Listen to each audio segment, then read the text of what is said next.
Hello and welcome to my quick highlight video of Orchard Regrown. I recorded the first video and it turned out to be almost 15 minutes long, so I'm just going to do a very quick overview now instead. The game is essentially a relaxing simulation with some elements of AI being explored as well.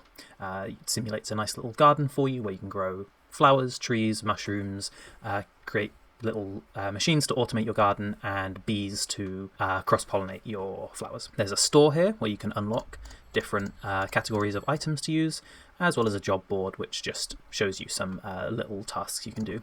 There's a day-night cycle, as you can see. Over the course of me talking, we've come now into night, and so I'll cut to day and start planting some flowers. Alright, so it's coming into daytime now. So these are the 4 flowers that you can plant. Lavender, which is the starting one, that's free, and then the other ones cost a bit more, but then they obviously turn more money when you harvest them. So I'll go ahead and plant some lavender. I'll just plant 4. Whoops. Oh well. And I can use the magnifying glass to identify its needs. Right now it's saying it doesn't have enough mulch, air humidity, or soil humidity. So I can go ahead, give it some mulch. I can spray some water in the air, as well as on the soil. You may notice I'm doing more than exactly enough to keep it okay. That's because it uses it up.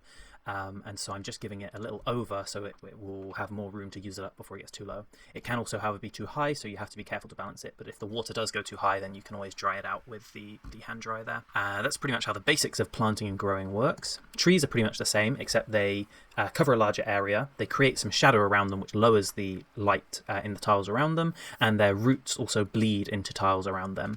So each plant requires a certain amount of root space where it's growing, and obviously if it's next to a tree or a few trees, there's a chance that it won't actually have enough root space. The tile it's on will have too much root density and it won't be able to grow. Machines, the first page here are these kind of passive machines almost. They're static, so if I go ahead and put down a lavender over here, and I can check, it will say, oops, there we go, too low, air, mulch, and I mean, everything's too low right now. So what I can do is put down this, and you can see instantly it automatically sprayed it. It's on a timer, so it's about every 30 seconds. These machines will check the 8 tiles around them, and if they need to give them anything, they will give them a certain amount of humidity or mulch. The light, on the other hand, just raises the light constantly, as if it were a lamp. So this one now, you can see I've not watered anything. It's grown all on its own. I can harvest it. Bam, got my $5. Another tool at the player's use is the drones. So I'm going to go and plant a lavender over here and make a path. Now, this lavender, again, soil humidity too low, air humidity too low. What I can do is come in here with a drone. I have a spray drone and a watering can drone, and I can put them down here, and they'll navigate along the path down to the lavender there.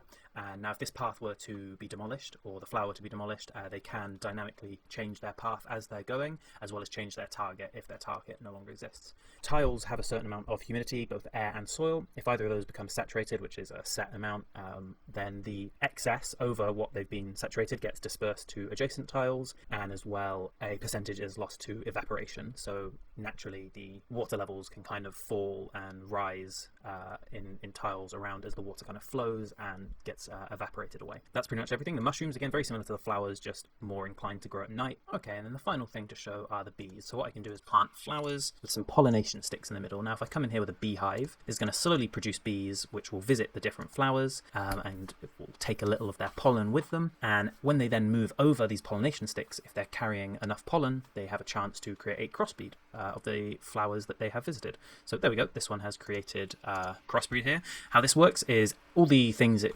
needs, so the root space, the humidity, they get stored in a kind of a string, which I call the main genome for each flower. The bee then samples the last 2 genomes that it's recorded and uses basically a genetic algorithm to kind of splits that and creates a crossbreed that maybe has the preferred humidity of a peony with the preferred mulch levels of a lavender, and so on. It also allows for things like something with the stem of a peony and the head of a daffodil.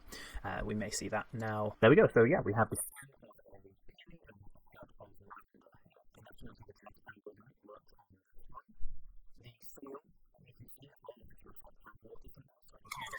Really overwater this, and you see the soil becomes like a rich brown. But then if I come over here and dry this one out, the soil becomes bone white. I thought that was just a nice little way to reflect the state of the soil. That's using a shader, obviously. And I'm also using a shader to create a soil edge here, using the depth texture to create this nice comic-like outline, as well as custom lighting to create this cell shaded light ramp effect for the lighting, which again, you can see it quite well here, where it goes from lit to shadowy to even more shadowy. All right, thank you very, very much for watching the quick highlight of Orchard Regrown. There is a larger overview below this video on the itch page, or also on my YouTube page if you are interested, or of course you can play it for yourself. Thank you very much.